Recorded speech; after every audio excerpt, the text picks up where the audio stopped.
Hello, welcome to the Small Claims Clinic. My name is Alice Warren Gregory. I'm an attorney here in Boulder, Colorado. And the purpose of this clinic is to describe the process of small claims court in order to help you decide whether small claims court is the right solution for you. It's not guaranteed to solve your problems. And also to let you know what steps you have to take if you decide to file a small claims case or if you've already been named as a defendant in a case. And just some definitions quickly before we begin. The plaintiff is the person or business bringing the suit, and the defendant is the person or business being sued. So first, we'll ask, is small claims court right for you?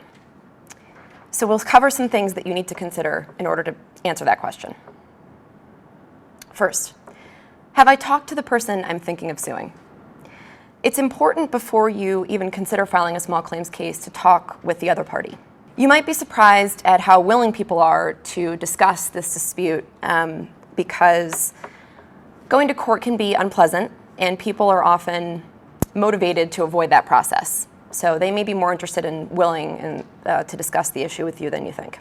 And if you have spoken with the other side and you couldn't reach an agreement, then the next question is, does my claim meet the small claims criteria? So is your claim worth less than $7,500? Is it one that can be filed in small claims court? Typical claims filed in small claims court are claims to recover money or property, to perform a contract, or compliance with restrictive covenants. Prohibited claims are child custody claims, divorce claims, libel, slander, eviction, traffic violations, criminal matters. Those types of claims cannot be brought in small claims court. The next question that you'll want to ask yourself is, do you have evidence to prove your claim? You'll need to have evidence of events, liability, and damages, and we'll discuss that in more detail later. But you should think through your claim and consider what your complaint is and whether you have proof to support it. So witnesses, exhibits, contracts, etc. If you've answered yes to all of these questions, then you need to consider again, do I really want to go to court? Does it make sense economically? Assume the objective is to collect money, not just to show that you were right. So you need to perform a cost-benefit analysis. Think of what your claim is worth. How much money do you think you've lost because of the actions of the person that you're suing? Compare it to the time and money that you will spend suing. So time spent trying to resolve or settle before the hearing date, time spent going to and from the hearing, time spent trying to collect, time off work. You should know that lost wages are not reimbursable. Money spent on the court process, money spent on collection, and the emotional investment. Small claims cases are often emotionally charged. You have to ask yourself, are you prepared for the emotional consequences of a small claims trial? And then if you're the plaintiff, you have to ask yourself, can you actually collect once you win? So does the other party have a job or a bank account or other assets? You may have to resort to garnishment of wages or a bank account. Those are the most common means of collection. If you know that you're never going to collect, you shouldn't throw good money after bad. And then you should consider how you'll feel if your judgment is collected by wage garnishment. That can be a stressful process, and you should think about how that's going to impact you. And if you're the defendant, can you pay if you lose? People often confuse what's fair or moral with whether the other side has a valid legal claim. So before you go to court, you should take a realistic look at what happened. Tell people your case and see how they react. And if there's a possibility that you might lose, you'll have to think about how you will pay a judgment. If you're not sure about any of these, settlement is always an option. Settlement allows you to structure your own result rather than having a judge do it. You know what you can afford. The judge doesn't. You avoid having to go through the process of collecting if the judgment is in your favor. We'll discuss collections later. You avoid the risk that you will lose and get nothing.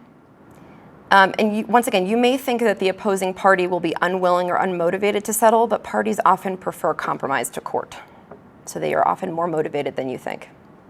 If you've not filed suit yet and you're looking to start settlement discussions, you should create a demand letter. It puts the other side on notice so they can't say, I didn't know. First, you should state the problem. That's the goal to be accomplished. Give a brief chronology of events, for example, how and why the debt was incurred, the date, the amount, the due date, and the default. Then you should state the solution. Those would be the steps necessary to cure the default or the dispute. So specific actions the other side should take, and you should give deadlines, specific actions that you're willing to take, and you should give deadlines, and then consider alternatives, compromises, and then give deadlines for those as well. Then you should list the consequences if the matter is not settled. Don't threaten the opposing party, just indicate that you will seek appropriate legal action if the matter is not resolved per your letter. And you should make sure that you keep the letter professional, because the goal is to solve the problem, not exacerbate it. Here are some sample demand letters. On the left, you have a good letter, and on the right, you have a bad letter. On the left-hand side, you can see that, first of all, it's in proper business form with names and addresses of the sender and the receiver. And the events are laid out clearly along with dates. So this particular dispute is one we'll be following throughout the presentation. It's a dispute between John Doe and John Doe Enterprises and Ms. Jane Smith and Jane Smith LLC.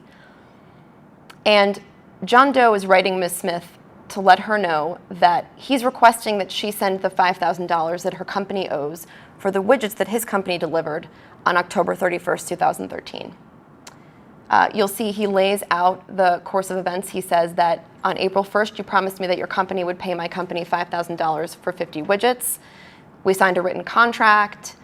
I delivered the widgets, and I didn't hear from you, so I called you requesting payment. You didn't answer. I left a message. You still didn't answer. I called you several more times, and now I'm requesting that you send me the balance in full by March 1st, so there's a deadline. If you're unable to pay in full, I'm willing to discuss a payment plan, so that would be an offer of compromise. And if this matter is not resolved per this letter, I will seek appropriate legal action, so no threats. On the right-hand side, you have a bad letter. It's not in business form. There's very little detail given with respect to the events at issue. There are no dates. It simply says, I'm writing because you owe me a certain amount of money for the widgets I delivered. We had an agreement. You're acting unprofessional. If you don't pay me, I'll do whatever else I have to do to make this happen. So that's an unprofessional letter that wouldn't help you resolve the problem. That might make things worse. Even if you've already filed suit, you should know that you can still settle your case. You can settle your case at any time all the way up until trial. If you do settle your case after the case has been filed, you have to make sure that you put the settlement agreement in writing, that both parties sign it, and that you submit the signed agreement to the court. So now we'll cover the small claims court process. How does it actually work?